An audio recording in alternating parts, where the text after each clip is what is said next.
Recently I've been introducing more and more friends to CSGO because I feel like you don't need to be good at the game for the game to be fun. However, knowing how to play is important, so I've decided to make the fastest breakdown I can. You move with WAS and D and aim with your mouse. You want to put your crosshair on the enemy and fire using left click. Semi-auto weapons become more inaccurate when spamming fire, however full auto does something a bit different. There's something called a spray pattern where full auto guns will have recoil that sends the bullets up. To counter this, pull your mouse down while shooting.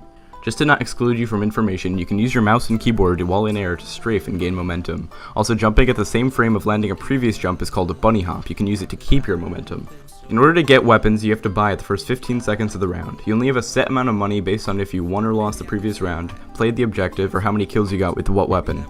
A lot of decision making needs to happen in such a short amount of time here, which can be stressful. You usually want to consider your economy and the team's economy before buying. Gun choice is largely personal opinion since most guns are viable. There are both very good and very bad weapons as well. The AWP is a bolt-action sniper rifle. It's a one-shot kill from the waist up. The alternative to the AWP is the Scout, costing much less but requiring a headshot to be a one-shot kill. Everything else is a two-shot. The Scout is not recommended for players with bad accuracy. That's like such a... There needs to be more to that sentence. Hold on. The Scout is not recommended for players with bad accuracy due to the required headshot. The AK and the M4 are the two best rifles, both fully automatic. The AK is strictly for terrorists and the M4 for counter-terrorists.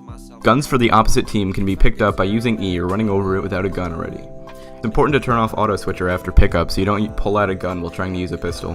The AK is a one-shot headshot, whereas the M4 is a two-shot headshot. For pistols, the Desert Eagle is a weapon that requires good accuracy and is not recommended in new players. The 5.7 and Tech 9 are both spammable auto pistols. CZ is the CZ is the only fully automatic. Christ, is this what? It's so hard to say that. Only fully auto.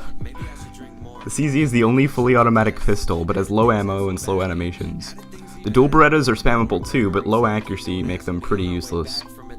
The PP Bison SMG has high ammo capacity, but is also very inaccurate and takes a lot of shots to kill someone with. Some weapons have different variants you can equip from your inventory, however most variants are well balanced and more personal preference.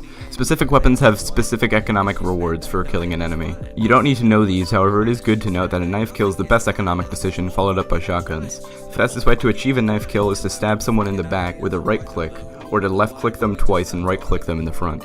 On defuse maps, the terrorist objective is to plant the bomb on either A or B site. It's usually best to stick as a team. The counter-terrorists have to split between two sites and try to prevent the terrorists from planting. Both planting and defusing can happen by holding E on the bomb. Counter-terrorists can buy a defuse kit to half the time it takes to defuse, from 10 seconds to 5 seconds. On hostage maps, terrorists have to hold a hostage and counter-terrorists have to retrieve the hostage and bring them back to spawn. Armor is useful before buying anything valuable. Armor is essentially increased health.